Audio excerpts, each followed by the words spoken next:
Pop culture is more than just entertainment. It's a lens into society, relationships, and human behavior. I'm Grace, and here on the Grace Report, we dive into stories beyond the headlines. Whether it's reality TV drama, celebrity scandals, or royal family intrigue, I'm here to break it all down. What it means, why it matters, and how it reflects the world we live in. Join the conversation, share your take, and let's make sense of the culture shaping our lives one story at a time.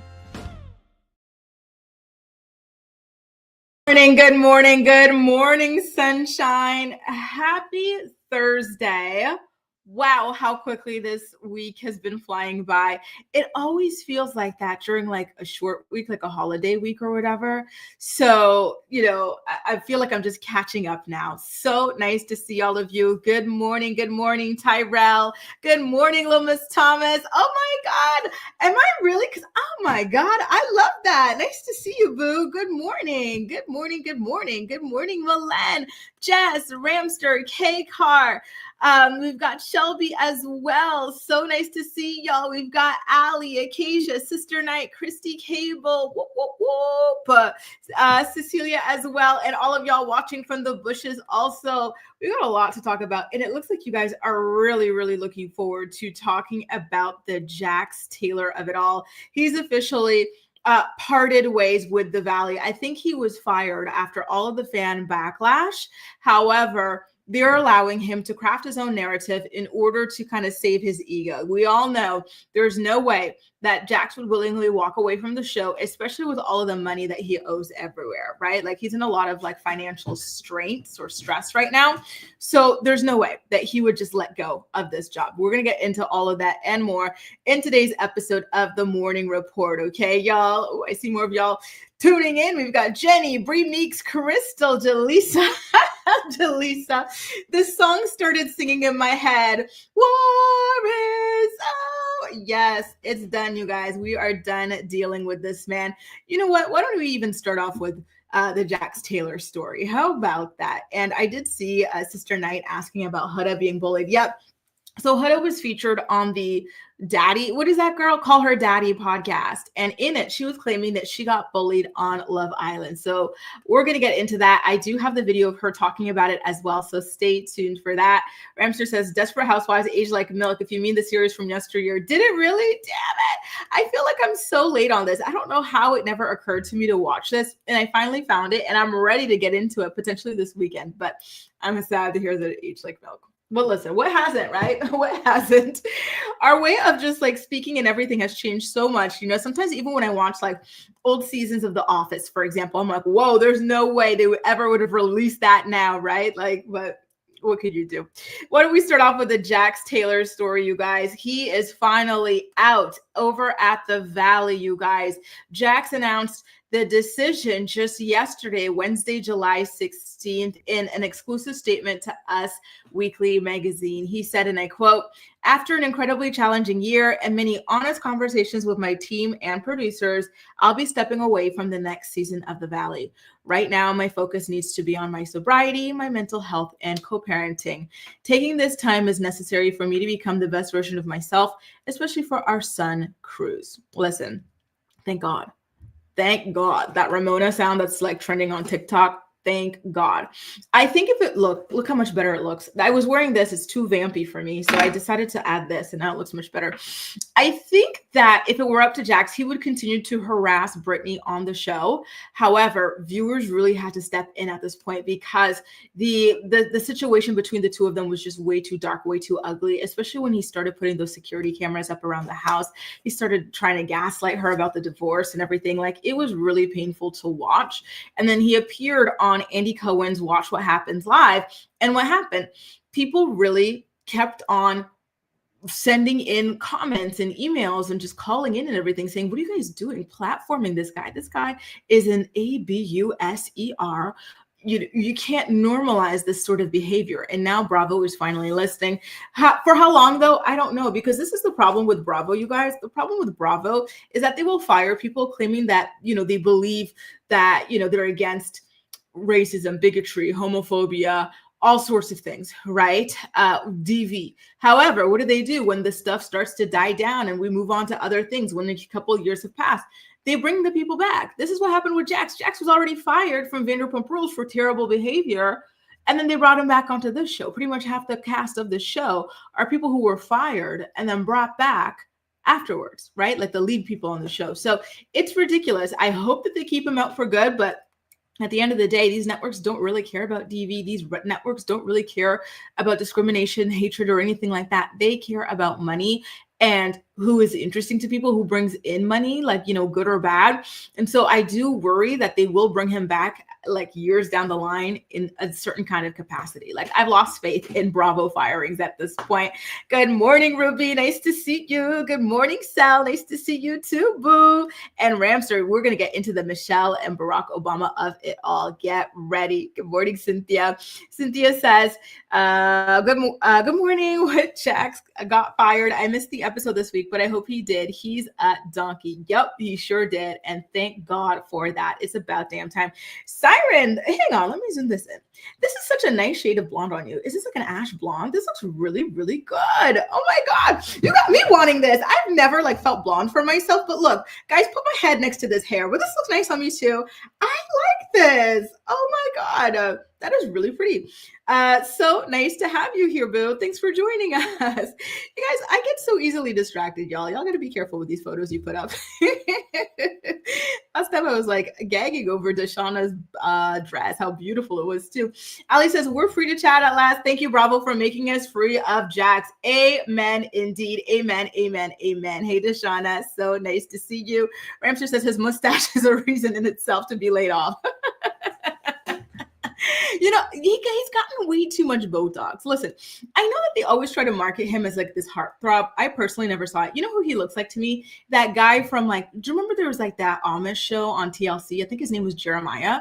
Jeremiah from that Amish show on TLC. That's who Jax used to look like to me, especially 3 nose jobs ago. So I just don't get it. And now at this point, he has just done so much freaking Botox and everything to his face that it just, I don't get it. I don't get it. Anyway, Ali says he can get a job at McDonald's or with a fake hockey league. Whatever happened to that? Remember when he was trying to push Brittany, or actually was trying to get Brittany to dump him by saying he's moving to Florida, but Brittany, nothing made that girl dump him. It was actually crazy. Good morning, Amelia. So nice to see y'all here, and so nice to be celebrating the end of Jax Taylor with you guys. Thank goodness gracious. It was really hard to watch him. It really was. You could see that he gets off on pushing Brittany's buttons, on gaslighting Brittany, on making her just so flustered and stuff. It felt like watching psychological abuse. It was crazy to see him. And the way that he would lie to people and make up all these things to make her look crazy too, it was far too much. So thank God we are finally free of him. Good morning, Latasha, Venetia. So nice to see y'all here. And look, Acacia's voting for the hair. Listen, I might have to go ahead and do it, y'all. I really like it. It was such a nice shade of blonde. You guys, why? Ali says he's going to look like Todd Chrisley. Speaking of Todd Chrisley, did you guys see the podcast that Todd Chrisley and his wife did? I think her name's Julie. They're talking about things that they enjoyed eating in prison, right? And so Todd Chrisley said he was eating Chick-fil-A, Raising Cane's, and some other fast food place in prison. He said that somebody was cooking for him. He had a private chef, which I think was his prison friend or whatever, which is kind of crazy.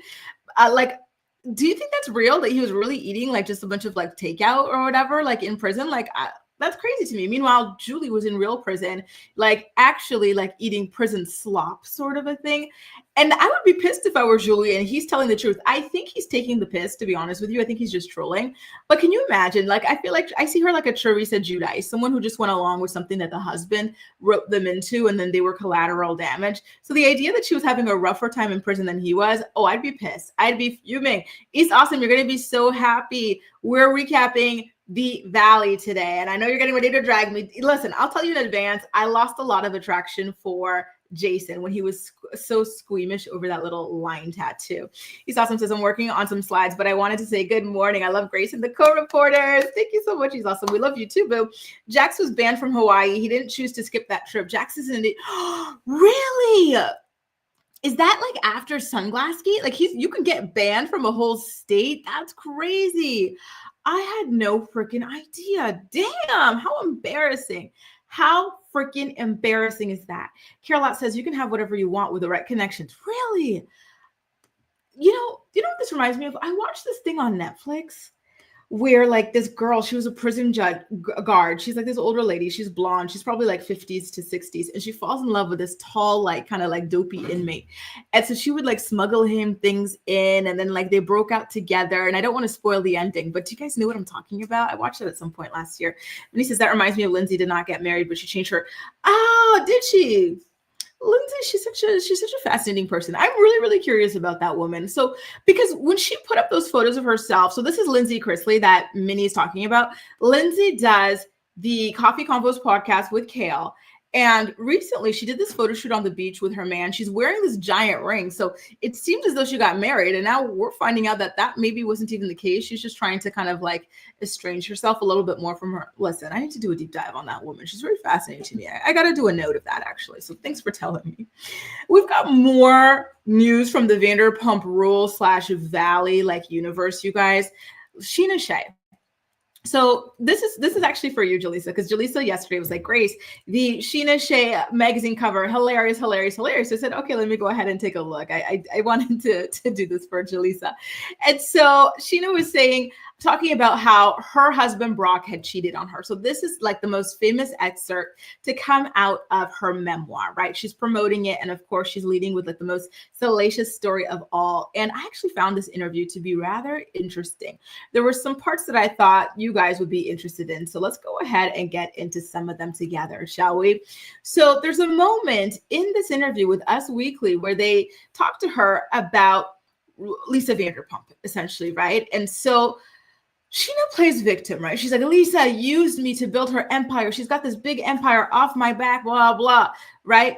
But I think we all remember that was the era where Scheana used to call like news outlets and paparazzi and stuff like to talk about how she was creeping around with not Leanne's husband, with Brandy's husband, Eddie Cibrian, right? Like she really wanted to be famous. And so she was doing anything she could. She even did the same thing when she was hooking up with John Mayer, right? Like, so for her to act like, oh my God, I didn't want to get on camera and then, be the lead in this new TV show and blah, like Scheana. No, I don't understand why all of a sudden she's against Lisa Vanderpump and she's biting the hand that feeds her when she is just such a notoriously thirsty person who was so ready to use that affair to propel her own career, right? And so she talks about how she kind of like was done with Lisa Vanderpump on season 6 of the show when James started fat shaming Katie. Do you guys remember that? It was a Pride event. And then Katie said something to James. It triggered him. And he got really, really nasty. And he started like calling her too fat for her shorts, her outfit, all that stuff, right? And so according to Scheana, LVP knew that it would look best for her to fire James, but she did not want to. And so she needed for somebody on the cast to defend James. And LVP decided to make Scheana into that person that was supposed to defend James. And when Scheana did not speak up, follow the script closely enough or speak up quickly enough, LVP got pissed off and started shooting her like these glares and whatnot. And then she also talks a little bit more about, misconceptions about herself. So she's claiming that she's not this person who wants to make everything about herself the way that people always feel. She says she's not a homewrecker. She's not a flip-flopper. She's not disloyal. She says she only came across disloyal or like a flip-flopper because these girls on the show were not her real friends and they did not deserve her loyalty. And then she talks a little bit more about her affair with Eddie Cibrian. And she says that she regrets the things that she did in that situation. She says, I was only like 21 years old. Like I fell for this guy who was older than me. He was 33 years old, right? I'm not innocent in that situation, but I was really, really young. And so she says there were red flags, but she was too young to really properly be able to tell what those red flags were. Honestly, I didn't even realize Eddie was that young in this situation either, right? 33 is, a grown man, especially to be creeping around with like a 21-year-old. However, for some reason, I thought he was in his 40s in that era. That whole thing was just so crazy, to be honest with you guys. And so there's a little bit more to this interview as well. So she actually revealed that there were things that were faked on that show. And so she says, that actually, hang on, there's a section here where she talks about things being faked. So before we get to that, she talks about how she behaved in season 11 of the show after Tom cheated on Ariana, and the cameras picked up to capture the aftermath. And so Scheana admits that she did not give Ariana as much grace as she should have in those moments. And she said that because she was going through the same thing in tandem, and she was willing to forgive her husband Brock, and essentially by extension Sandoval. She expected for Ariana to do the same. However, Ariana was not ready to do any of that. And meanwhile, while she was attacking Ariana for not being willing to film with the guy who cheated on her, she was not willing to share her own story, right? Which was incredibly, incredibly hypocritical. And so she also kind of hints at the fact that she and Ariana are not best friends the way that they used to be. And is anybody really surprised? I personally would not really be friends with somebody like Scheana either after that situation. And doubly so now that the information has come out that, you know, this whole time, Scheana's husband was cheating on her and she was aware of that, right? So that was really, really uncool on Scheana's part. Sorry, guys, that's my real estate agent. I'll have to hit him up a little bit later. So there was something that she talked about a little bit later on in the interview. I guess I don't have the screenshot of it, but she says that she and Lala, they, and I think Ariana as well, they staged this like fake scene. So do you remember their big fight at the end where Lala's like, I've never seen somebody who gets cheated on, and suddenly they're Beyonce?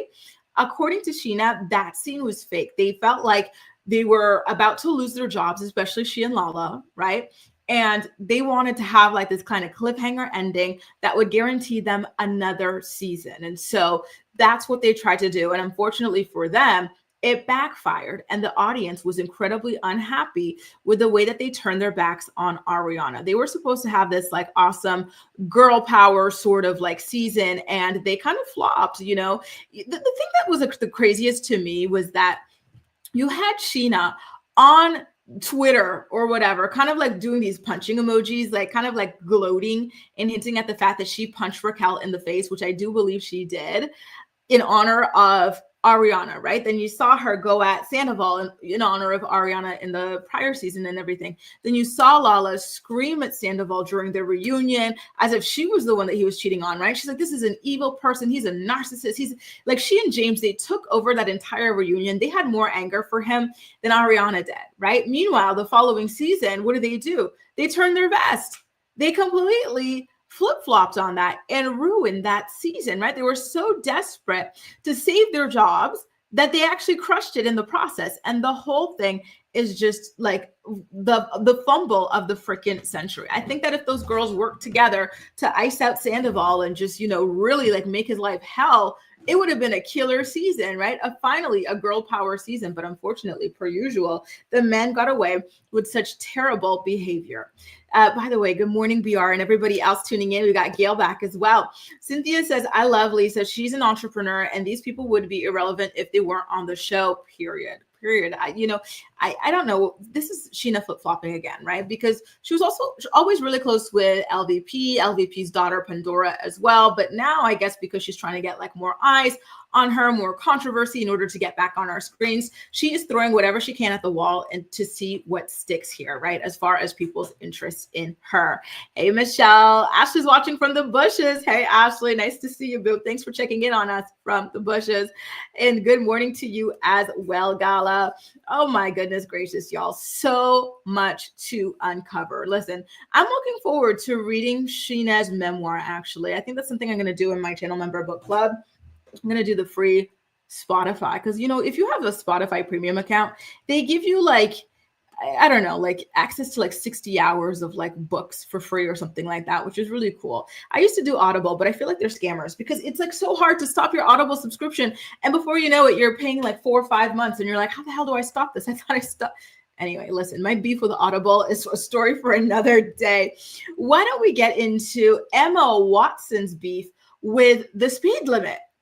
Did you guys see this story yesterday? How crazy was that? Listen, I always thought of Emma Watson as a very reasonable, level-headed woman, but come to find out, she is a speed demon, you guys. Speed demon. She has racked up so many points on her driver's license for speeding, especially, that she now has a 6-month driving ban. So when I heard this, I thought she was like drag racing or something, you guys. I really did. And then I looked more into the story. You know what their level of speeding that got her license suspended was? Going 38 miles per hour in a 30-mile-per-hour zone in Oxford. Listen, since when do they use miles in Oxford, by the way? Are they not kilometers, people, like everybody else, but you guys, the Americans? Like, what are they talking about? Anyway, what is that? 8 miles per hour over? Is that a big deal? Because I'll tell you guys, when I drive, I'm typically like 10 kilometers above the limit. To me, the limit is like the minimum you drive, and then like you actually drive 10 kilometers over that. So if the road is saying like 80 kilometers, 70 kilometers, I'm doing 80. If it's 80, I'm doing 90. If it's 100, I'm doing 110. Okay. And I've never had any issues. I've never been pulled over. I thought that's just how it worked, right? Like I always feel like whenever I do the actual limit, it's like I'm being a nuisance on the road and people are irritated with me. That, maybe it's just like in my own head, like my own paranoia, but that's how I feel. So the fact that she actually has her license suspended over this is insane to me. It really, really is. Good morning, little Miss Fluffy, and Farah's here as well. Good morning, good morning, good morning, Be Wise as well. Ali says, Emma has places to be, people to see. Exactly. I don't think that this was that offensive. It's 8 miles over the speed limit. Is that a huge thing? But maybe there's a big difference between miles and kilometers, right? So maybe 8 miles to you would be like 12 kilometers to me. But again, that's what I'm typically doing. I'm typically 10K over. I'm never at that actual speed limit. Like, is that bad? Am I going to be next? Mind you, I only drive maybe once a year anyway. 1 month out of the year whenever I'm back home in Canada. I don't drive here in Europe at all. Gillen says she should only use her broom. Wingardium Leviosa, right? Thanks so much, Gail. Thank you, thank you, thank you. Yes. Oh, Be Wise. Yes. My Montreal girlie. Nice to see you. Farrah says, not Hermione. Yes, Hermione. Kaylin says 9 above and you're fine. Right? Like, what is this? She was only 8 above. So what is this? What is this? Right? Seems like child's play. That's what I'm thinking too. So Shelby says 3.1 miles is 5 kilometers. So she's only 5 kilometers over. That's crazy. And you know what? Let me go ahead and knock on that damn wood, because I thought that was standard. Do you guys ever feel that too? Like when you're driving, if you're at the actual speed limit, like, are you not the slowpoke there and you're kind of like holding up traffic? Like, or am I crazy? Dust off her broomstick. I have never gotten a speeding ticket. Me neither. T. Ruth also has a lead foot. Oh my God. Lead feet unite, y'all. East also says 8 miles is nothing. Not even, exactly. So listen, do you think that the problem, did she date a cop and the cop has it out for her? Maybe she dumped this cop and the cop ever since said, listen, if you so much as jaywalk in my damn city, me and my boys are going to F you up. Because to me, this doesn't make any sense. I don't think she did anything like egregious to be subjected to this. Like, it feels to me like some sort of an abuse of power, but I digress. They must be, maybe that's it. It's either she's got an ex who's a cop, or the person is Team Slytherin or something. I don't know, but it's so weird. Ramsey says it depends on if it's on the highway in whatchamacallit, where people live and children play. That's a good point. For me, it's on the highway or like roads away from residential areas. In the residential areas, I'm more so driving like a granny, right? Specifically because of children. That's a really good point, Ramster, because you never know where they're going to pop out from, right? Shelby says if it's a school zone or something, it would make sense. I agree. But I don't know. I feel like her ex is a cop or something. Or like Ali says, maybe someone, who's Team Slytherin, Draco Malfoy's family or something is after her. Why don't we get into the Kardashian of it all, you guys? Rob Kardashian broke his silence about why he disappeared from the public eye in an interview with his sister, Khloe Kardashian, on her Khloe in Wonderland podcast show. So it's nothing new. We all already knew this. Rob doesn't feel confident. He doesn't feel comfortable in the skin he's in right now, right? And so that's basically what he said. But the thing that actually kind of shocked me about this is how long it's actually been. Because it's so crazy. Like, it still feels like just a year or two ago that he stepped away from the family show. However, it's been 8 years. He hasn't filmed for that show in a regular capacity since 2017. And here's my thing. If you don't feel comfortable with your skin, you don't like the way you look or whatever, why don't you change your lifestyle or something so that you can get to where you want to look? You've had 10 years now, 8, 9, 10 years, right, of not being happy. When are you going to do something about it? That's what I don't understand, because he comes from an incredibly rich family. He's got all the time in the world. He doesn't work. And on top of that, he pawns his daughter off on his sister. So he truly has all the time in the world. There are people who have stress about money, stress about time, stress about dealing with their kids, right? And yet they make these little efforts every single day, right? Whether it's changing the way they eat, whether it's becoming more active, and slowly over time, they manage to transform themselves into somebody that they feel happy looking at in the mirror. So forgive me for not really feeling bad, not really empathizing with somebody who has all the time, money, and access in the world to do something about the way that they look, and they're choosing not to, and instead they're choosing to kind of just like wallow away. To me, it would have been one thing if he said, oh, hey, I suffer from like agoraphobia, right? Because there are people like that, right? Where for them, it's more so, I don't want to be around people. I don't want to go outside. Like, this is a psychological thing for me, but it's something as simple as I need to change my lifestyle, and I'm not going to do it. I'm just going to mope and hide away and just let life pass me by. I don't know. Or is he just not listing the real reason? Because maybe he's actually clinically depressed or something, right? Maybe that's why. Maybe, I don't know. Like, I kind of feel like there's might be a deeper reason than that. Because again, to me, it's not cutting it. It's not. Bruce says 2017 being 8 years ago. Listen, you and me both. Just life has never been the same since 2020. And the concept of time has never been the same since 2020, right? It's absolutely insane. It is. Even the fact that 2020 itself was 5 years ago. Honestly, I feel like I'm going through like some kind of like break, like a break with reality every time I think about it. Like there's life, I think now a lot of us think about life in these two segments, right? The pre-COVID life and post-COVID life. And it's done a real number on all of us. It really has. T-Root says, you're so right. He has enough time and resources to do something about it. Exactly. You can have a chef in your house giving you all organic everything. You can have this beautiful garden in your backyard. So everything is organic, homegrown. You're in this place with the most beautiful climate, sunny year round, right? You could be eating really well. You could be in the best gyms. You can have a personal trainer. You can have everything. If you want plastic surgery, you can have that too. You can have anything you want so that you look as good as you want to look. And you're not going to do any of that. And I'm supposed to cry for you? Please. Shelby says none of them look how they like how they look. And that's true, right? They all change their appearance to be unrecognizable. I bet it's hard to like your appearance when everyone who looks like you changed theirs. You know what's so funny, speaking about that, Shelby?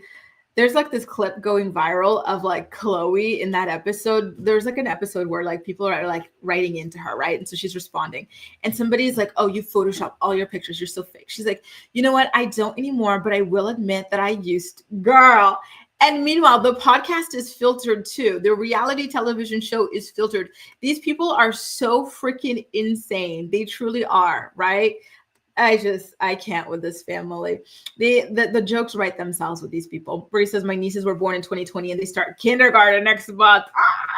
The time flies. You know, that this kind of reminds me of anytime I meet somebody born in like the year 2000, 2001, 2, 3, 4 or something. And then like, you'll be talking to them and you'll be like, oh, this person seems young. Like, oh, like, I wonder how old they are. And then they tell you they're born in like the year 2000 and something. You're like, you can talk, you can walk. Like, what? That's crazy. And mind you, I'm born in 93, so they're not even that much younger than me. However, just the birth year starting with a 2 is just something so mind-blowing about it, and them being grown, just as I still refer to something that happened in the early 2000s as a few years ago, right? It's crazy. It feels like it just happened, like 2015, 2010. It all feels like just a couple of years ago, y'all. Acacia says, I guess depression is real for Rob. Hopefully he gets the help he needs. He has the money to get it, unlike so many others. And that's the thing. I think that is the real problem that he's dealing with, but he's not naming it properly, right? Like, I have a hard time believing that you You hide yourself away for almost 10 years, almost a decade, right? You're not involved as it seems like you should be with your daughter. Because again, why the heck does Dream look at Chloe as another parent, right? When Rob shares custody with Black China. So she's got Black China 50% of the time. And then Chloe's her other parent when Rob's supposed to be, having her. Like, this stuff to me feels more like it's psychological. There might be a depression or something going on. And, like you said, Acacia, he's got the access to be able to really treat it in a way that other people who suffer from depression, can only dream of, right? So I wish and hope that he will one day take advantage of that. Listen, life is too short to be, to be suffering like that and to not really be making moves to get yourself some help. Oh my God, buenos dias, Shem Jam. How are you, boo? Happy Thursday. East also says, I went out on a date with a 25-year-old gym bro that called 2008 hits as recession music. You know what? He kind of ate with that, though, because it was a big recession in 2008. But damn, Gen Z is different. They truly are. Oh, my God. Cynthia says, I don't feel bad for Rob. He has all the resources and chooses to pity himself. He's a good-looking man. Get your ish together. Listen, it sounds harsh, but it's the truth. People are suffering, man. People can't afford rent. People can't afford groceries. People can't afford their medication. And here's this man who can afford all of that, not only for himself, but for half the freaking country. And we're supposed to, buy into this, woe is me act. I'm sorry, but please, let's move on. Let's get into J.Lo, y'all. Good luck, Rob. Listen, just go ahead and get yourself some help. There's no shame in getting help. There really isn't. Now let's get into the J.Lo. It's been a while since we talked about J.Lo, hasn't it? Do you guys remember that big smear campaign against her when she was going through her divorce with Ben Affleck? I almost wonder if Ben Affleck is the one that funded that, because it was happening right in the midst of her going through that divorce, and then poof, all of a sudden they stopped talking about her. Whereas before she was a meme, everything she did had to be picked apart and humiliated. It was a really ugly time. It really was. And it wasn't that long ago, right?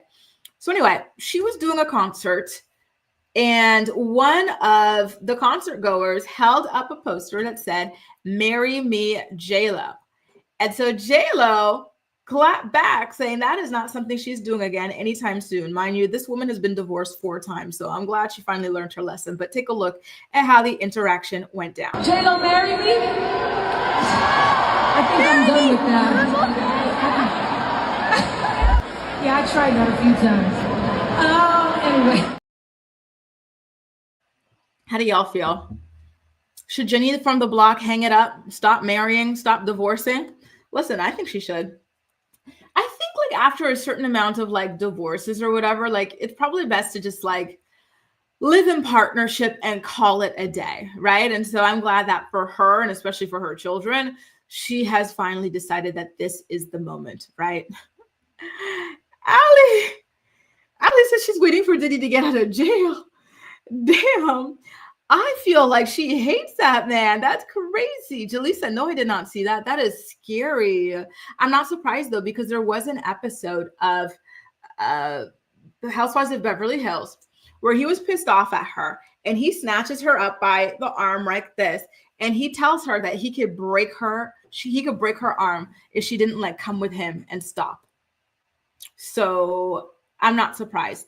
That is really, really sad. She does not deserve that. Nobody deserves that. I am horrified, but I am glad that she is opening up about it. She does not feel ashamed, because there's no reason to feel ashamed. And I'm also glad that this could help her when it comes to keeping her money, because this man was a grifter. He's going to try to go for broke with her. He wants all her money. And so I hope that, this coming out with this is going to help her be able to protect her money for herself and for her children as well. And I agree with you, Lex. And yeah, Gail, I think so as well. I wish he would be honest about it. Kylie and Kendall, yup, listen, Caitlyn Jenner did a terrible job of integrating his Jenner Kardashian kids with his original kids. And the other kids said so as much, right? They said that he pretty much ditched them as soon as he got with Kris. So this is the result. They go to all of the Kardashian weddings, but none of the Jenner weddings. And that's really, really sad. And that's Caitlyn's fault. He didn't foster a proper relationship between the two of them. Ali. Akeisha says J.Lo did a concert or Ashanti. Oh, good question. Speaking of Ashanti, how sad is her reality show with Nelly, y'all? Oh my God, that marriage sounds terrible, terrible, terrible. Rob Kardashian needs to see us. I agree. He really, really does. Honestly, Rob, I think it's time. You've got more than enough money to do it. Lex says, and time. Lex says 100% Grace or 1,000%. My mom's been divorced 3 times and it makes me never want to get married. And I don't blame you. This is what it typically happens to the children of people like this. Like I know some people in real life like this who have the same issues, right? Where their parents were constantly getting married, getting divorced, dragging them through all of this. And like for them, now they have this like permanent fear. And I hate that, right? I hate that for you, Lex. I hate that for everybody who's gone through that because it's so freaking unfair that kind of fairy tale, not in the Disney sense, but like in the hopeful sense, right? Like was stolen from you guys. Ferris is another example of a woman marrying down. Yup. I still don't understand how the hell she gave that man the time of day. You were Denise freaking Richards, dude. Denise Richards. Like, did you not know the queen that you are? Like, this guy? Really? That's crazy. Anyway, y'all. The Barack and Michelle Obama story I have been waiting to share with you guys. So do you know all those rumors that have been kind of circulating around the internet saying that the two of them are getting a divorce? Well, they're finally clapping back at those rumors. And listen, I don't think these rumors are as baseless as people would want you to believe. Michelle was stoking the flames by doing all sorts of interviews where she was kind of like talking about like how terrible the certain years, not even just months or whatever, but years of her marriage to this man were. She was kind of like even flirting with somebody in one of her recent podcast interviews and whatnot. Like it really wasn't looking good for the two of them. People were also claiming that Barack was low-key dating Jennifer Aniston. Like there's a lot going on as far as these two's marriage goes. So I'm really happy that they are finally setting the record straight. Take a look at what they had to say about their marriage in this podcast interview. In fact, it's actually Michelle's podcast that she has with her brother. These are the kinds of things that I just miss, right? So I don't even know this stuff's going on. Right. And then somebody will mention it to me and I'm all like, what are you talking about? Yeah. There hasn't been one moment in our marriage where I thought about quitting my man. And we've had some really hard times, so we have had a lot of fun times, a lot of adventures, and I have become a better person because of the man I'm married to. Okay. Don't make me cry now. Right at the beginning of the show. Oh, isn't that sweet? Don't let me start tearing up now. And welcome to IMO. Welcome to IMO. Get you all teared up. See, but this is why I can't talk. See, you can take the hard stuff, but when I start talking about the sweet stuff, you're like, stop. No, I can't do it. I love it. I'm enjoying it. But thank you, honey, for being on our show. Thanks for making the time. We got, as you guys are doing we good. got a great I've been listening. Of course I've been listening. Yeah. So there you go. That is how their marriage is doing. It seems like they're in a much better place now. Thank God. Listen, I don't think I would be able to emotionally handle a Barack and Michelle divorce, you guys. We've already been through so much these past 5 years, and that would just probably be a little bit too much for me. That would probably be my 13th reason. So thank God mom and dad are still together. Malen says they seem more like best friends. And I think so too. After a certain amount of time together, right? Especially as long as they've been together. I think they've been together like 25, 30-ish, almost pushing 30 years. Like it's a long time, right? And so the style of your relationship probably evolves so much from there. And so they're much older now too. So I definitely see it. And I love that because sometimes you see these couples that have been together forever and they look more like they hate each other, right? So thank God that they're in a good place and they look to at least have some level of friendship. Or you're trying to say it looks like they don't sleep with each other anymore, Malen. Acacia says Michelle is only stating facts. People also reach. And I agree. Listen, I am so happy. I thank God I never believed the Jennifer Aniston rumors. I was like, listen, please, if you're going to leave Michelle for somebody, please, Jennifer Aniston. I'm sorry, Jennifer Aniston, but no, I would have been so pissed. So thank God they're still together. Shelby says he sounded a little bit like Bill Clinton for a second. Did you notice that? Like his voice did sound a little bit different to me too. And I see that Lex thought the same thing. Like, yeah, his voice sounded a little bit different. I don't know what it is, but it was different in some capacity. And yes, it is. He's just always had this amazing air about him, this effortless swagger, this effortless cool. Oh God, I miss him. You know, it kind of feels like, and listen, he wasn't even my president, but I remember those days. Those kind of feel like the good old days, you know, like sad. And I know, Milan, listen, the way I'd be climbing that tree every other day, y'all. I'm telling you, I miss them too, Brie. I really, really do. Oh, Miss Fluffy says totally random, but did you watch the Hot Ones with Ashanti and Nelly? No, I didn't. I didn't know they were on the Hot Ones. I'll have to go check that out. Thanks for bringing it up. I had no clue. BY says I love the Obamas together. Same here. They're really, really, really beautiful together. And Ramster, I don't follow it either. This just popped up on my Instagram feed, and I said, okay, listen, I've got to talk about it because I did address the rumors that there was trouble in paradise, because to me anyway, it really did seem like she was going through a frustrated era, especially because she just kept putting out such negative. And this is why people have to be careful about what they're saying about their relationships, right?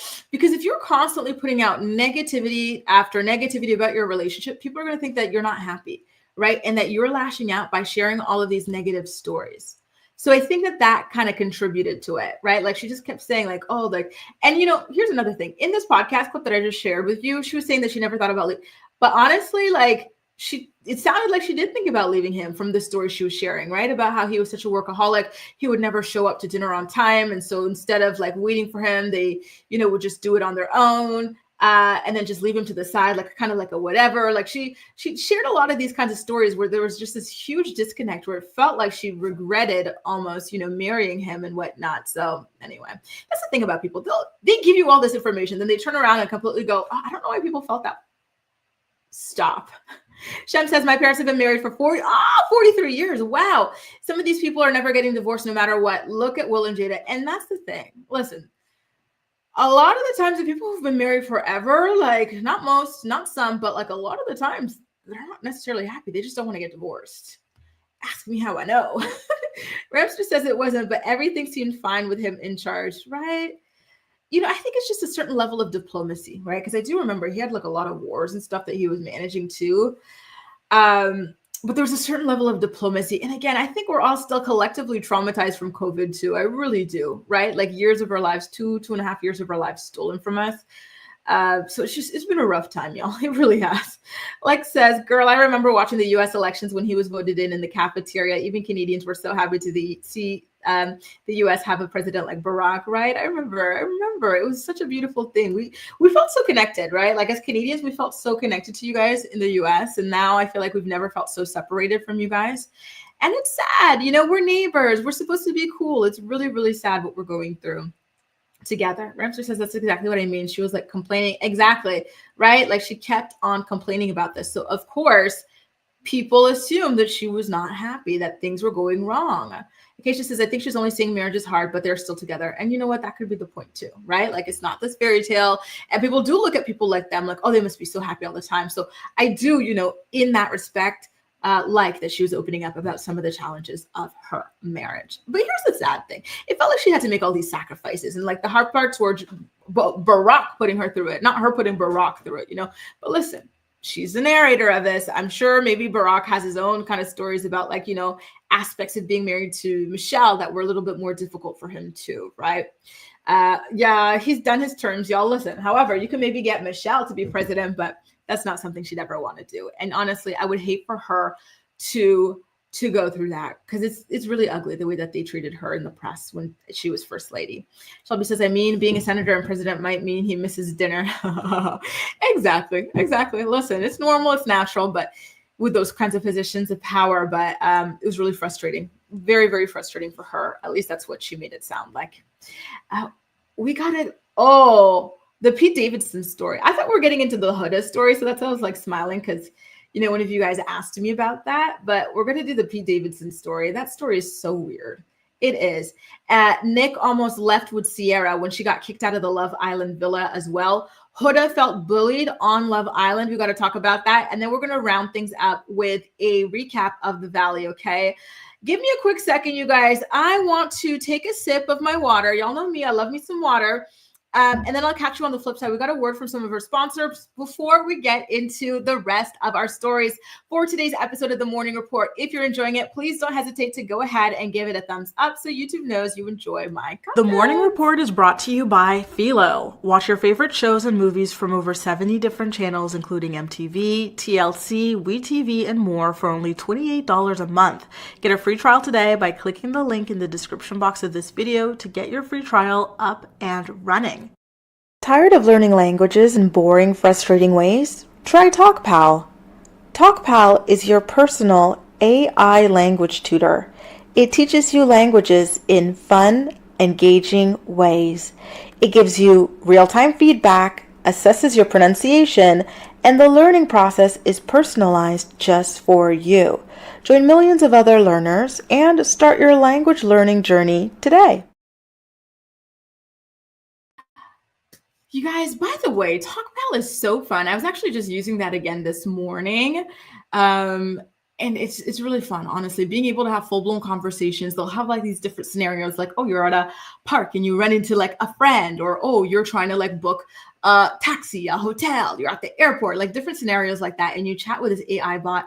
It really does correct you on your pronunciation, the grammar you're using. Like, it's really, really good. It grades you. I love it so, so much. I really do recommend TalkPal.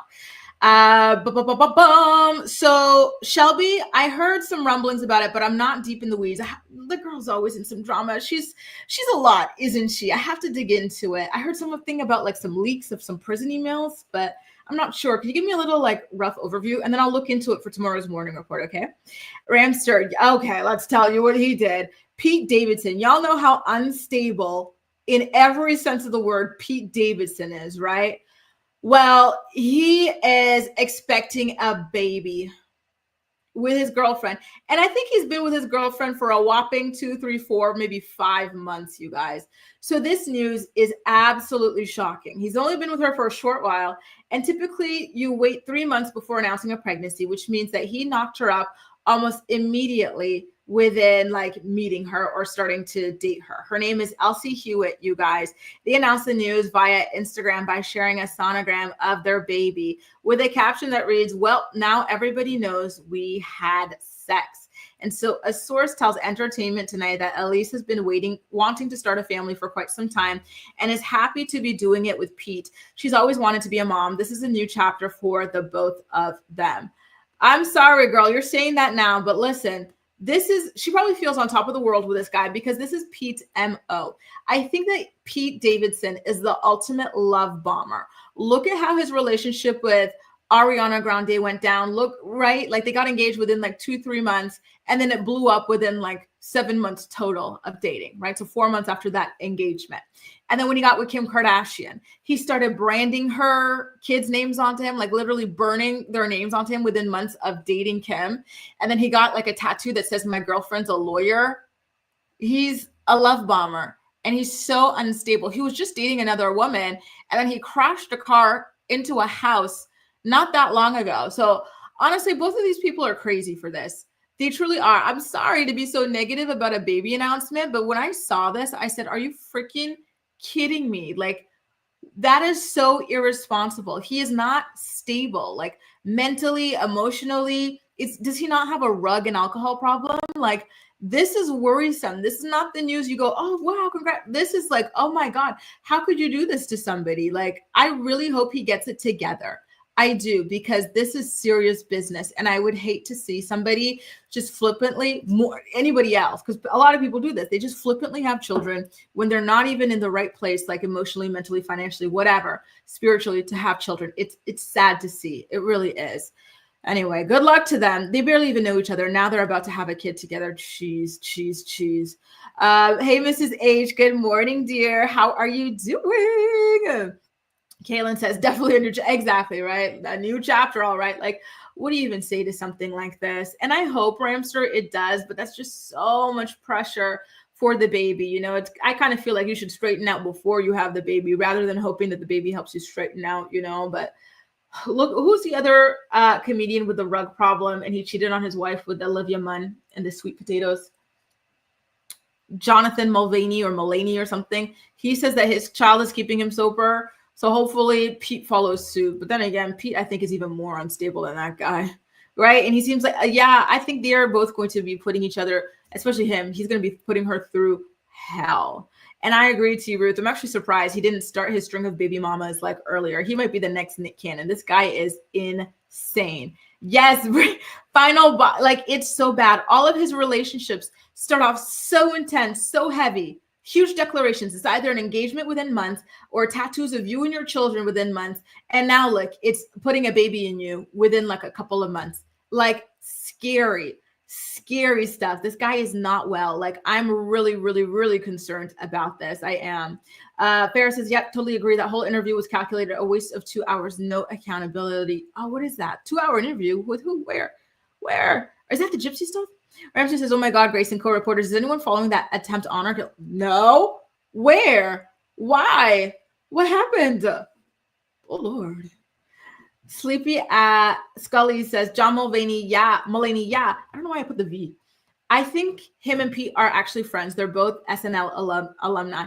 Listen, I truly hope that John, if he is doing as well as he's portraying, I hope that he gives Pete some advice so Pete can get it the hell together. I really, really do, because it's not okay. It's not, he needs to get it together. He really, really does. Pete Davidson can't help. Yeah. He's schizophrenic? Is he really? Oh, Lord have mercy. I had no idea he had that going on. I thought he just had borderline and potentially bipolar as well. I really hope he takes his medication. I hope that he gets his life together for this child. I'm really concerned. He was just crashing into cars, crashing into houses not that long ago. Like he's a mess. And yeah, I noticed that people, that expression, Ramster, you laugh to keep from crying. That's what it feels like. This is happening with the comedians. Shelby says prison emails were released. This is about Gypsy Rose, you guys. She accuses Ryan of some vile stuff, and her relationship with her dad is so weird. Are you kidding me? I have to get into this. Thank you, Shelby. I did not know about this. I'm going to dig into this. Hang on. I'm going to take a screenshot so I can remind myself, okay? Gypsy Rose, the mess that you are, girl. The mess that you are. Listen, I'm seeing Shemjen and B-Wise and a bunch of you guys talking about the Huda story. So why don't we go ahead and push that up and get into the Huda story, okay? You guys, and I see Jasmine's here. Hey, Jazzy. So I really, really want to make sure that we get into that for you guys because it seems to be, top of mind right now. So why don't we jump on it? Give me 1 quick second, okay? I'm going to pull up the receipts that I need for that Huda story. Did I put up that video? Please tell me I did. Yup, I got the video. So let me give you a little bit of a synopsis before I roll up the tape, okay? So essentially, Huda went on to the Call Her Daddy podcast. Hang on. Yeah, she went on to the Call Her Daddy podcast, and she said that she felt like she was bullied on that show. And a lot of people seem to disagree. I'll play the video and then I'm going to get into you guys' comments afterwards. Okay. And actually give me a second, you guys, because you guys seem to be really passionate about it. So I don't know if you guys are, in the bushes or at work or what, but I'm going to put a call-in link in case you want to come on and share your opinion via a call or something like that. Okay. So there it is. Let me go ahead and play the video. If you're enjoying today's episode of The Morning Report, please don't hesitate to give it a thumbs up. I feel like I was bullied a lot in the villa. Like I really do. And I'm glad that other people saw it too. Because it's like, I really 100% thought that I was being bullied in the villa and everyone's just like, we would never intentionally do things to hurt you. Like blah, blah, blah. And like people are saying all these things to me. I'm just like, am I being crazy? Like, am I losing my mind here? And then, coming out of the villa and like seeing that I wasn't crazy. Like when I felt like someone was looking at me and making fun of me, I was right. When I felt like someone was talking about me, I was right. When I felt things shifting in a certain person, I was right. Like I realized I should have just trusted my intuition because I was right in a lot of case scenarios.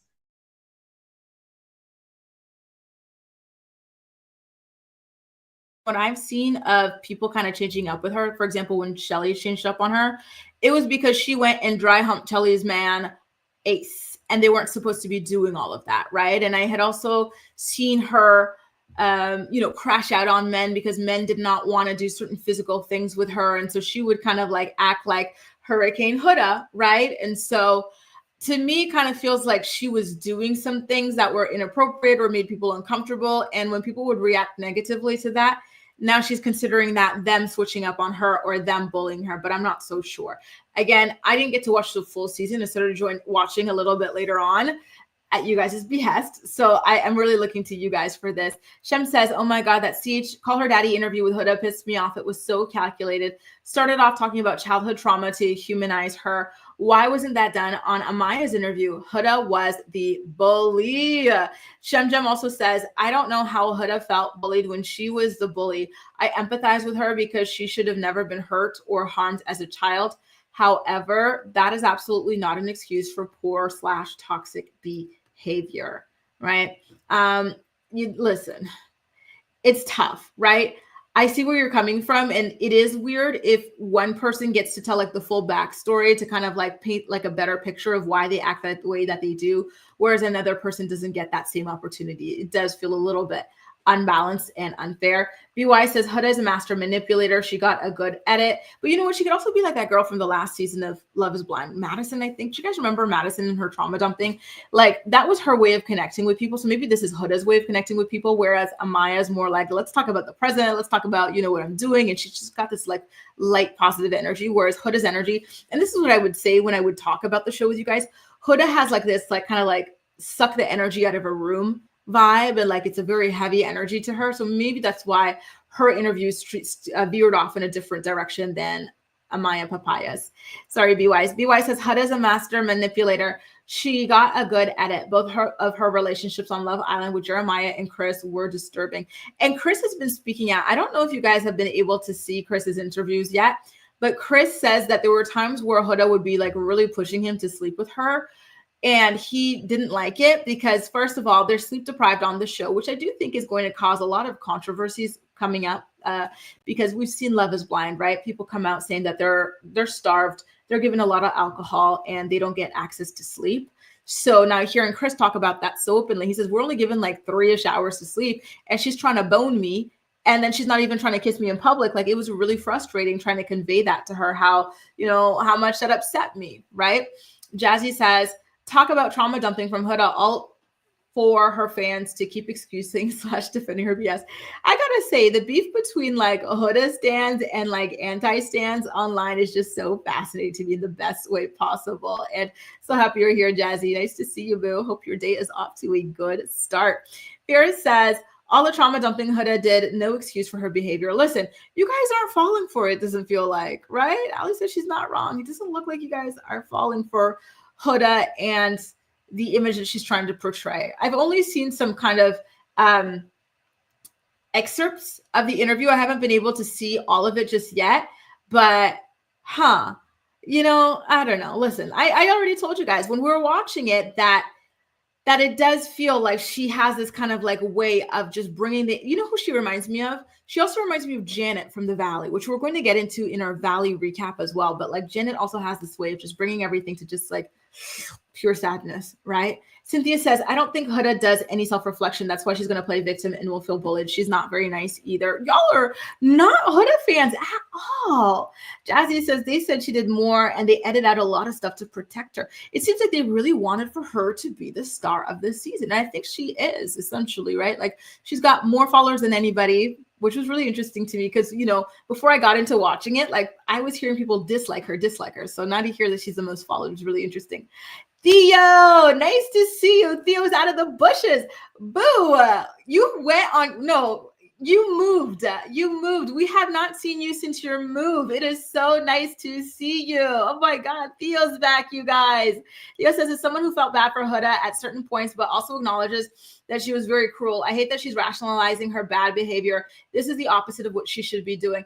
And that's the thing. I feel like when women do certain toxic things, it's not taking this seriously as if a man were to do it. So if a woman comes out complaining that they felt coerced into sleeping with a man when they are sleep deprived, so they're deprived, they're exhausted, and the man, doesn't even acknowledge them in public with like affection, and they feel uncomfortable sleeping with somebody like that, like it would be a much bigger deal than it is right now with the reverse of that happening, right? Shem says, Huda did a lot of nasty things that never would have been allowed. You know what? Yes, I agree, right? So to see that all kind of be, you know, kind of like whitewash, so to speak, or whatever, is a little bit concerning, to say the very least. Theo, you've got a whole fan page. Everybody's so happy to see you again. Oh my God, guys, Theo's back.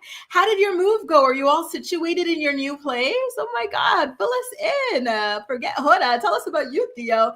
If the show went on any longer, everyone would be kicked off for being And that's the thing. Can I ask you guys how you feel about that? Speaking of this comment. So they started digging up, like, you know, other people's like old stuff. I got to ask you, here's my thing. I'll tell you how I feel first. You know, like with like the Cierra and with like Austin, that stuff was very recent, right? Like as recent as last year, as recent as this year. But then when they go digging into what like a dumb teenager was like posting like 5, 6, 7, 8, 9, 10 years ago, how do you guys feel about that? You know, I feel like, okay, like, I don't know. I kind of feel like maybe at a certain point, like, I don't know. I want to know how you guys feel. I feel like I'm not going to word it properly, but just saying. BR says, I saw a clip of her staring at Jeremiah and some girl asleep in bed in the middle of the night. I was like, oh no. Wasn't it giving like kind of vibes, right? Theo says, still in the process of moving. Really? It's been a while. Oh my God. What a long move. Okay, listen. Courage avec ton déménagement. Oh my God. Good luck with your move. I didn't know it takes so long. Wow. BY says most of her followers align with her because she's a single mother. Maybe that's it, right? There's probably some kind of like, you know, relatable aspect to her being a young single mom. You know, she kind of reminds me of what's her face in that respect. Speaking of, guys, they announced the date for Perfect Match on Netflix, and we've got some people coming from like Peacock, some people coming from ABC, Bachelor and stuff. Can you guys see Huda coming on? Speaking of her reminding me of Jessica, can you guys see her coming on to participate on Perfect Match eventually? Like I could totally see it, you guys. I really do. I do have another story from Love Island that I wanted to share with you guys, okay? It's actually about Nick. Do you guys remember how Nick was paired with Cierra for a little bit on the villa, and then Cierra got removed from the villa because of her racist posts that were resurfaced on the internet? Well, now we know how Nick reacted to it, because he told an outlet in an interview, the outlet was called Chicks in the Office, by the way, that he actually almost left the villa with Cierra. So I guess he's trying to convince us that he was actually into Cierra at this point, right? So he says, when Cierra left, it was a completely normal day and she just left. I was brought and told that she was gone for, I think, for some sort of personal reasons, something along the line. So a lot of people were asking, like, why don't they seem like this, like that? They didn't know why this woman left. They got the same explainer we got, which is, oh, it's just personal reasons, right? And so, you know, and I think it's to protect them from a lawsuit, right? Because if they were to go around and tell these people about like exactly what happened, like she could probably say that they created some kind of hostile, you know, environment or whatever, or spreading rumors about her as a contractor and whatnot. So yeah, it was a very confusing time for them, right? And so Nick says that the explanation was very vague, and he was very strongly considering leaving after Cierra's departure. And quote, I also told myself, if whatever is happening in the outside world is something that I don't align with, then that could be perceived as me supporting that.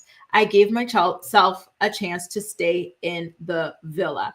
And after leaving the show and the show wrapping up and finding out why Cierra got kicked out, Nick said, coming out now, seeing what it is and whether or not those values believe in what I value, now I can kind of have a better perception of it. And so he says that he's not yet ready to talk about like his exact feelings about Cierra using that slur, because he's still taking the time to process everything and that it's overwhelming. However, Cierra and I did have this great connection. I was lost and confused, and I wasn't really ready to switch as possible straight to Alondria.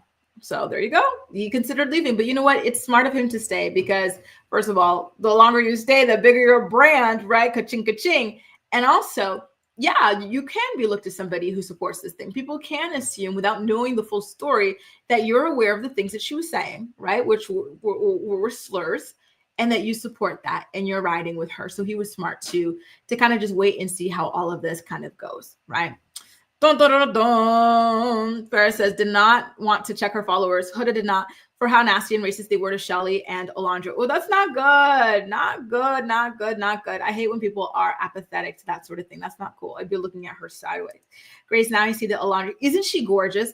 Alondra is a literal Barbie doll. It's insane. I want her to end up with like a billionaire or something. I think she can totally pull it. BY says Amaya and Huda are the same, but Amaya is more likable. Amaya is more accountable and is ready to apologize. Well, you know what? Why don't we get into that, BYs? Because you know what? That is an interesting point that you bring up, because there were a couple of men who said that Amaya was moving too quickly and making them uncomfortable. And it feels like people love Amaya so much, and I love her too, that they're discounting what these people were saying. And I'm kind of curious to know how you guys feel. If a bunch of women came out and said that a man was pushing for intimacy too much, like going a little bit too hot and heavy, and they were uncomfortable and this kept on happening, would we have reacted differently? You know, especially if the guy wasn't as charismatic and smiley as Amaya. Theo says, notice how many of the white men on the show were exposed for posting MAGA/racist stuff, but they didn't get kicked out. Exactly. Yes. The show is very, very sexist, unfortunately. I think all reality TV, the world is, but reality TV truly is sexist, right? So for Austin to not get kicked out, and then even Nick, he had his own thing, right? The cat and calling it Chinese food or whatever. Like, he had his own controversies, and nothing happened to either of those. And it's sad for this to be proven time and time again, you know, for us to be shown through reality TV that the world is truly so freaking sexist.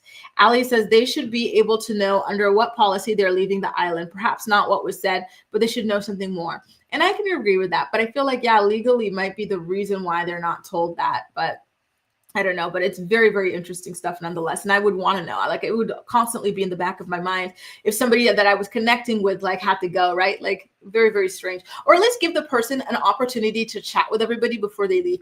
I don't like the way they sweep it under the rug. I would want for them to discuss it. Like, you know, maybe Cierra could have had a sit down, and she's so media trained, right?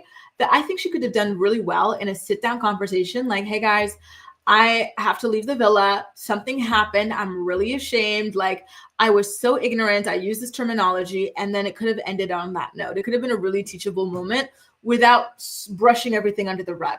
Now, speaking of teachable moments, let's talk about the reunion. So Ariana is going to be hosting the reunion alongside Andy Cohen. Do you guys think that Cierra is going to be called to the reunion and that she will be able to give her side of the story at the reunion and to take accountability? Jalissa says, Nick said, and I say, exactly, right? So it was kind of ironic to me that he was like, oh, that doesn't align with my values. Baby, let's pull up your Instagram post, right? There says Charlie on Next Gen also used the word really, but he still has a job. Oh, I didn't know he was. Is Charlie that insufferable guy who's too old to be hanging out with all those youngsters? And he doesn't have anything going on. And then like his parents give him money. Oh, he's so insufferable. His face, even just his face, you could just tell he's so smug for no reason. Len says, I mean, Nick, they're so hot together. Listen, I don't find Nick attractive. Here's the thing. This is why having like a beautiful, stunning woman on your arm, like it really raises your own profile, because when he's alone, I wouldn't look twice at him. But when he's with Alondra, I'm like, if this gorgeous Barbie doll angel is with him, he must have something going on. Like all of a sudden, I'm looking at him a little different, you know? Yes, absolutely gorgeous, gorgeous, gorgeous. In this house, we stand Alondra, okay? I love these girls so much, honestly.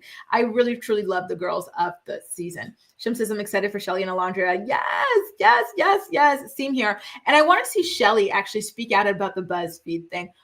Can I ask you guys, again, why did BuzzFeed make that meme saying that Shelly deserved a knuckle sandwich, aka to be punched in the face by her man? I want to see her address that and to call them out publicly and say, look, listen, you made this about me publicly. Come tell me why. Tell me publicly why you felt this was appropriate. So Lisa says she was moving too quickly by saying babe and being flirty AF. It's Love Island, not Friendship Island. Like what the F? The girls were throwing, yeah, and that wasn't moving too fast. Dead. And I heard, by the way, that Shelly never actually slept with Ace and that Alondra never slept with like Nick or something like that. I was like, girls, like, okay, you know, like, I gotta be honest with you guys. I don't think I would have folded. I'm sorry, I would have folded. Not on the first night, maybe this. I'm joking. I would have folded though, so I can't judge the girls who were throwing it back. I think I would have folded. Sorry, I think I would have, y'all. Farrah says she doesn't think that Cierra will be at the reunion. Damn, I really would have loved to see her take responsibility because, I think that she would have, in my opinion, it looked like she would have been somebody willing to do that. And it would have been best for her image. B says, Huda used her sexuality to keep her relationships. She was verbally ABUSIVE with her partners on the island. And it was so ugly to see. Oh, we got Malen here. Malen, how are you, boo? Hello, I'm fine. How are you? Good. How are you? Yes, I want to talk about the Huda situation. Yes, please. What do you think? Tell me everything. Like, I feel like Huda saying she feels bullied. I think she was talking about Shelly. And I feel like most of Huda's fans are bullying Shelly and Olandria, and I was at TikTok yesterday. Most of them, like, I support the Free Palestine movement and all these things, but most of them are against the genocide, but they're saying very racist stuff to Shelly and Olandria. So I don't understand, how can you be anti-racist and anti-genocide, but you are saying mean stuff about the two Black women from the show? I don't understand it. Yeah, I don't get why she felt bullied by Shelly, because she was like humping on Shelly's man. Like, how did she expect Shelly to react to that? I'm really, really confused. Yeah, and I don't understand why Huda is not saying anything. Maybe she could write make a little video, say stop with the racist stuff. Just stop saying racist stuff to Shelly and Olandria because of me, but she's not saying anything because I feel like she wants them to say all this kind of stuff to, especially to Shelly. Because I just learned yesterday Shelly deleted her from her Instagram. Really? As a friend. Yes. Oh God. Okay, it's deep. This is gonna be an intense reunion then. And it's so sad because the girls, they seemed so close on the show once upon a time. So I hate that a challenge and somebody's, going a little bit too far in the challenge led to all of this, because this is beyond the show now. When you're involving racism and bullying and stuff like that, like, that's bad. And I want to say a last thing. I feel like what Chris was saying, if it was Chris that was doing that towards Huda, they will kick him out of the villa. But how was Huda was coercing him, want to sleep with him, and he was saying no. But after he said no, Huda said, "Can we kiss then?" Creepy. Yeah. Yes, very creepy, and people are not talking about it. Yeah, I agree. And that's what I love about. What was that? Yeah, we're just gonna say thank you. Of course, thank you, Malen. Always nice talking to you. Bye, boo. Thanks, same to you. Bye. Bye. And that's why I love reality TV, because I feel like in examining reality TV, it's almost like you're examining yourself and the society that you live in, right? Like, it's a case study. It's crazy. Hey, Farah. Hello. How are you, boo? I'm good. Awesome. Let me know what you think. I want your thoughts. Oh my God. It's so early in the morning right now. But yeah, I literally watched that whole 2-hour Huda thing last night, and it was just a mess. Like, she didn't take any accountability. She was so verbally and abusive to like all of the castmates. It was crazy. She made Shelly and Olandria feel like the villains, and it was just insane. She took no accountability. Her fan base, she didn't address them about how bad they were to Shelly and Olandria. They were so racist, the horrible comments, the memes, everything. Wow. And she trashed Jalen. She trashed Jeremiah. She trashed Chris. She trashed everybody. And everybody who's come out on their interviews have not said anything bad about her. It's crazy. That's why Shelly didn't follow her. Wow. I wonder why she's gone down that road. Like, she's already such a controversial figure as it is. So you would think that she would take this opportunity to change her image, go in a better direction, acknowledge she was wrong. Oh, Lord.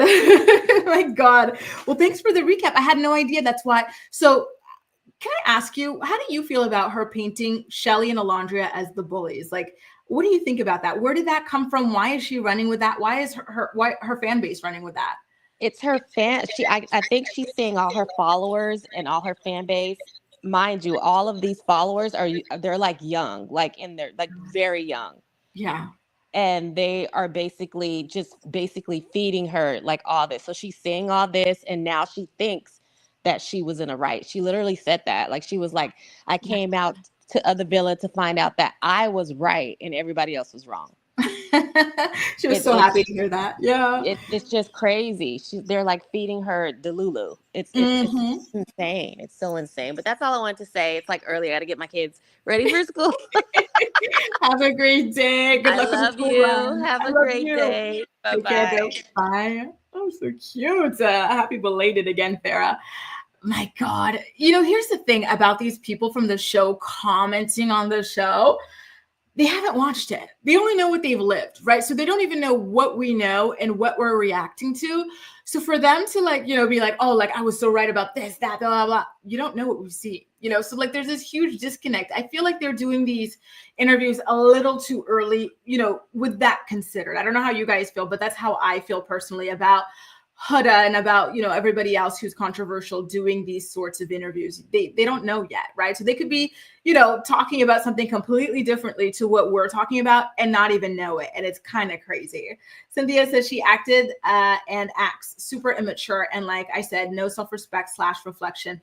And I agree. You know, I want to like Huda so much. I really do. But I think she's got a lot of growing and evolving to do at this point in her life. And I really hope that she gets there because I do think that she is capable of being like, you know, this amazing, you know, lovely person. But right now she still needs some work. You guys, why don't we wrap up today's morning report with a recap of the Valley? Yes, y'all, I finally tuned into the Valley and I really wanted to share. This is the second last episode, by the way. So I really wanted to get into what went down on last night's episode with you guys. First of all, I really feel like Nia and Danny touring a home with Jasmine as their realtor was staged by production because they're not getting along with Jasmine. Ever since Danny inappropriately touched Jasmine and her girlfriend and made these weird comments to them, Jasmine doesn't really care for him as much, right? That really impacted their friendship. And Nia and Danny are in a feud with her because she keeps on making these quips about them, right? So she has been part of this plot to expose Danny and his alleged drinking problem. And even in the episode prior, when they were all, you know, celebrating Kristen and Luke's engagement, Danny and Nia weren't there yet, right? Because they had just been on the boat with them, preparing for the engagement, like handling all that stuff. So they needed more time to get ready. And Jasmine was like, oh my God, they need special treatment. Why am I stuck here if they're not here? Like she's been after them for a while and understandably so. Again, like she was treated in a very disrespectful and inappropriate way. And I guess this is her way of lashing out. But there's no way in the real world that this situation would have happened. I found it to be kind of funny in that regard. And it's kind of crazy to me that Nia is looking at a house that's even smaller than her condo just because she wants to stay in this like particular city and region. I'm sorry, girl, hang it up. It is not happening. You are going to have to move to Santa Clarita if you want that fourth child, okay? And then in the next scene, you had Janet, Michelle, and Scheana meeting up to debrief about the vacation. And Scheana says that Kristen is just latching on to Danny and Nia because they're popular.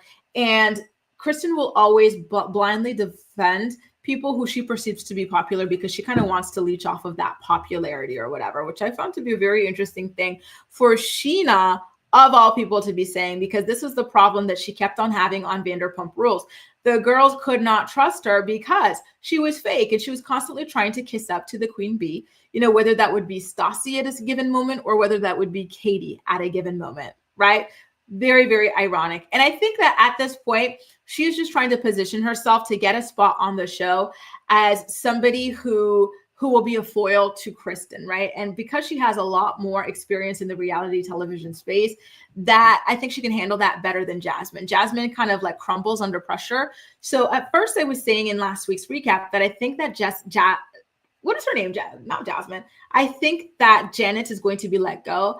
But now I actually think that they might bring Scheana on so that the two of them can tag team Kristen together. And I want to know what you guys think about that. And if you think that that's something that is likely to happen next season. Theo says the Valley feels like it's had 500. Yeah, because it's been so dark. The episodes have been so freaking heavy and also incredibly, and I mean incredibly repetitive as well. So I'm not surprised you feel that way. I felt that way, yet at the same time, when at the end they said in the season finale next week, I was kind of shocked too. It still felt really short too at the same time. I guess, Jasmine, so this is something we went over. It was our first story of the day, actually. We confirmed that Jax is leaving the show. He wants us to believe that this was his decision. But we all know there is no freaking way that Jax Taylor is walking away from reality television, especially not with all the debts that he has. He is in debt up to his eyeballs. He does not have a way of making that kind of money outside of the show. So yeah, he got fired, you guys. He really, really did. So speaking of Jax, I gotta say, I really cannot stand seeing him act like he's a victim. He keeps on saying, oh, Britney's throwing away 10 years. Britney's throwing away. Like, to me, it's abusive to be speaking that way about somebody who put up with you, treating them like literal garbage for 10 years straight, who put up with you cheating on them repeatedly as well, right? When that person has finally had enough, especially after you got violent with them and you were throwing bar stools at them and bruising them, and you've been calling them fat and ugly and all sorts of other things, for you to say that person threw away your family like it's nothing. Every time he said that, I wanted to cry for Britney and gouge out his eyeballs. That is so freaking cruel. It really is. And I think he knows that. And it's the reason why he kept on saying it. And in his confrontation with her, he kept on saying it again. And it would piss me off every single time. You're not heartbroken, Jax. You don't care about Britney. I don't even know that he cares about his son, to be honest. I don't know that he's capable of caring about anybody. I don't even know that he cares about himself, right? So thank God he is finally being let go. So after that scene, we've got Nia, who goes to the plastic surgeon's office, which I thought was really strange because she's been spending this whole season begging for a fourth child. So you want to get pregnant again, yet you want to have surgery. And typically with surgery, it takes like a year for a full recovery, right?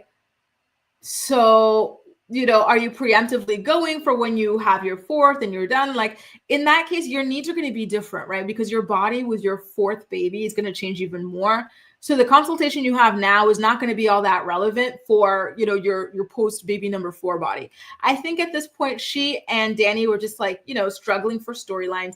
And I'm kind of concerned about that because I don't think they have too much of a storyline as a couple, aside from his drinking situation.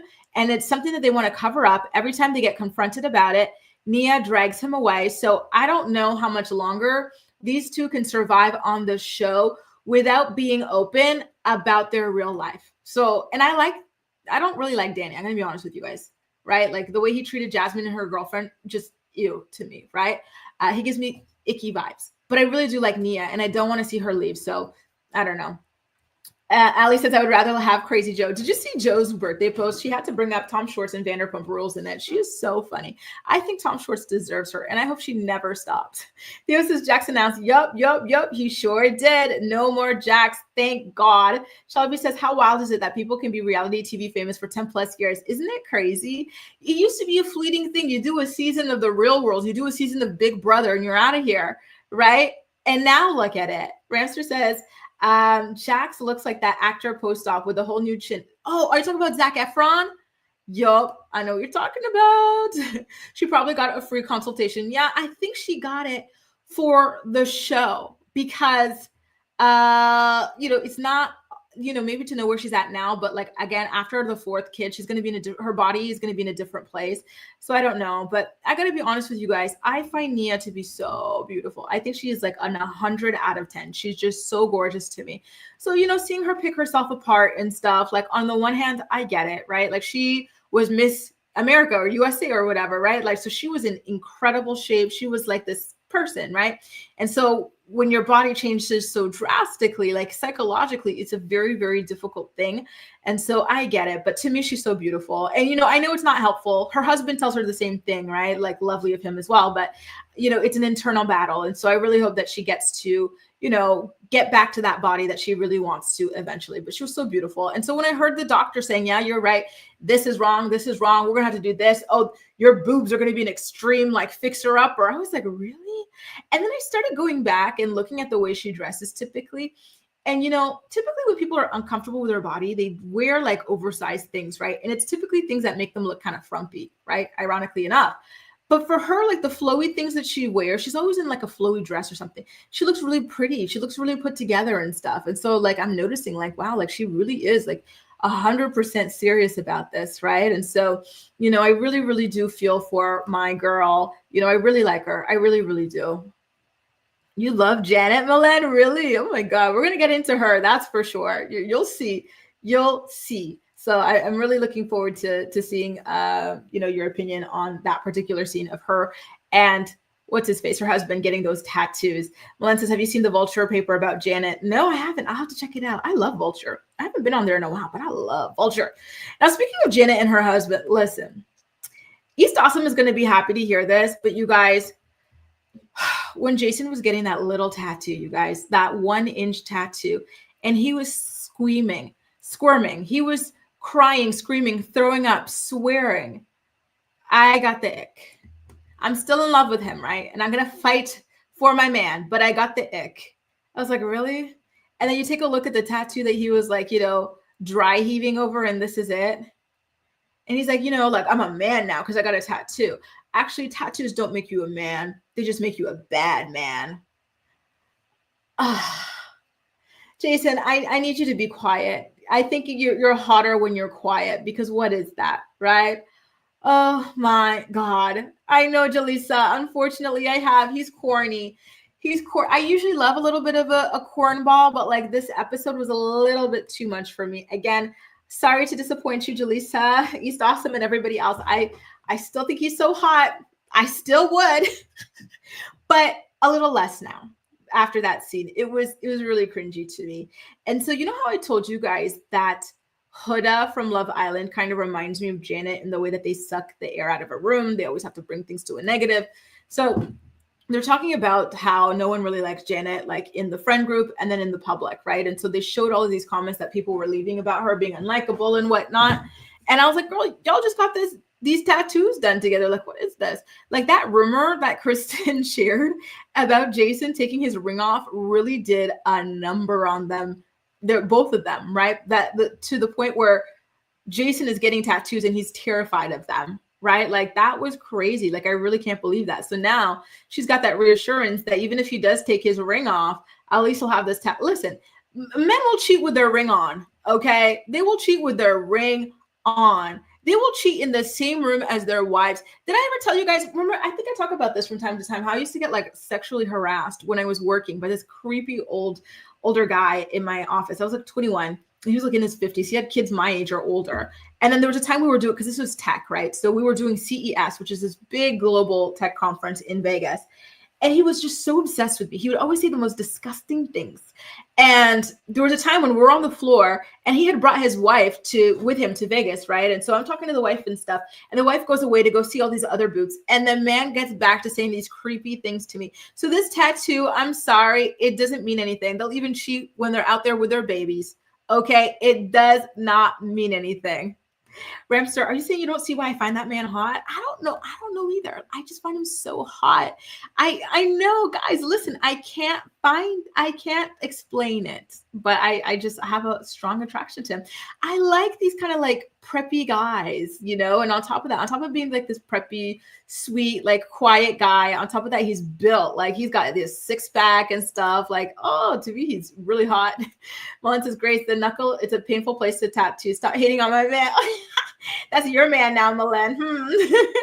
I heard, you know, I imagined with the bone, but the thing was like 1 inch, and it wasn't like, and it was like 1 millimeter wide too. Like, come on, Jason. The tiny things that can make you go from crave to cringe. I'm telling you, icks are so strong. I almost caught an ick the other day. I'll tell you guys about it later, but I almost caught an ick the other day. I was like, Grace, ignore it. You're not going to throw away a lovely, you know, person over a little ick. And it was the stupidest little ick too. Girls, sometimes we got to fight these icks. Sometimes they're trying to sabotage us, just saying.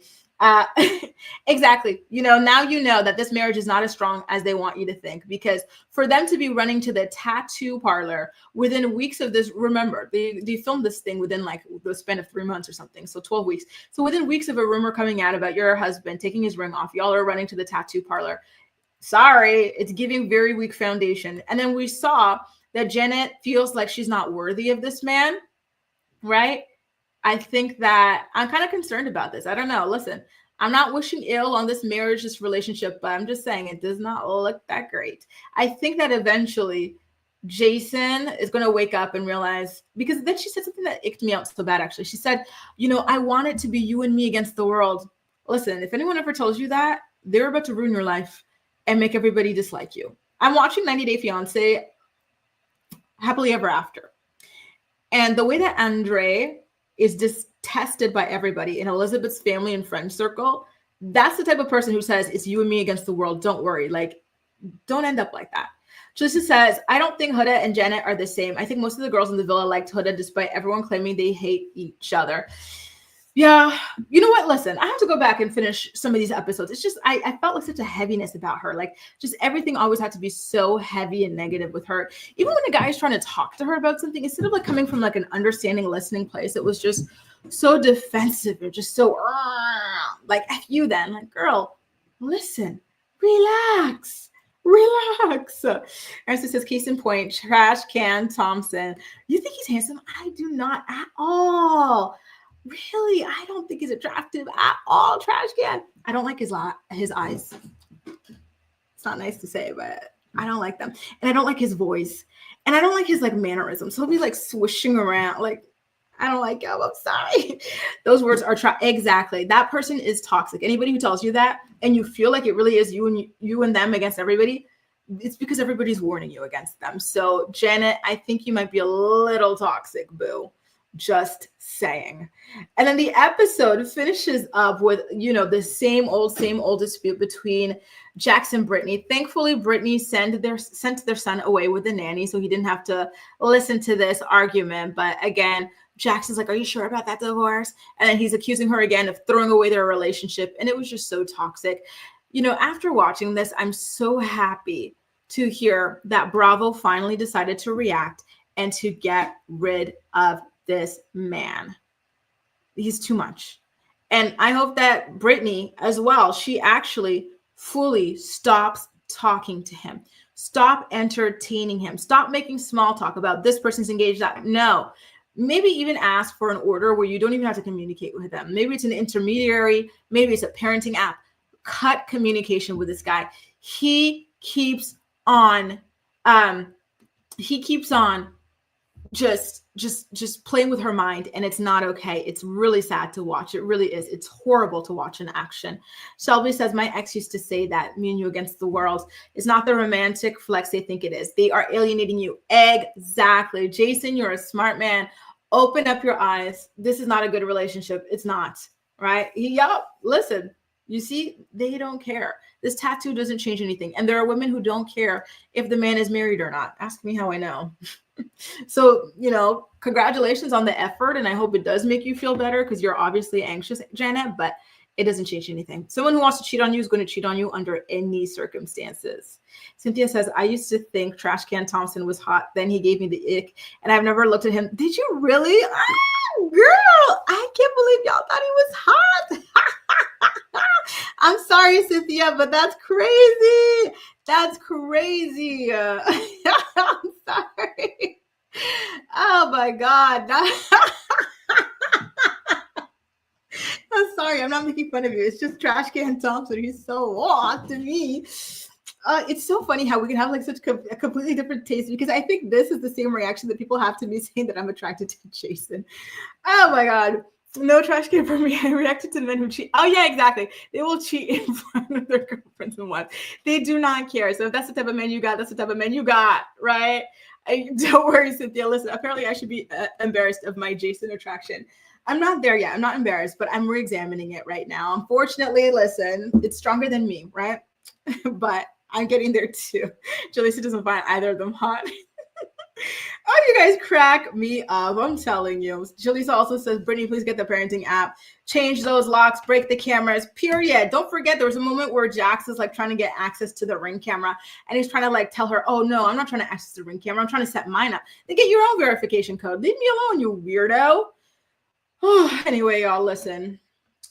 I gotta head out here. It's 26 degrees. That's why I'm sweating. I wasn't prepared. Today was actually a cold day. It was like 19, 20, and all of a sudden it got hot. So let me turn on the cooling system. I gotta shoot my recap for 90 Day Fiance Happily Ever After. So keep an eye out for that, okay, you guys? Thanks so much for joining me for another fantastic episode of The Morning Report. I'm looking forward to chatting with you again tomorrow at 10 a.m. Eastern for tomorrow's episode. And yeah, have a great rest of your day, and I'll talk to you soon. Bye, guys. And thank you, Milen and Farah, for calling in. Great to chat with you guys. Cheers, guys.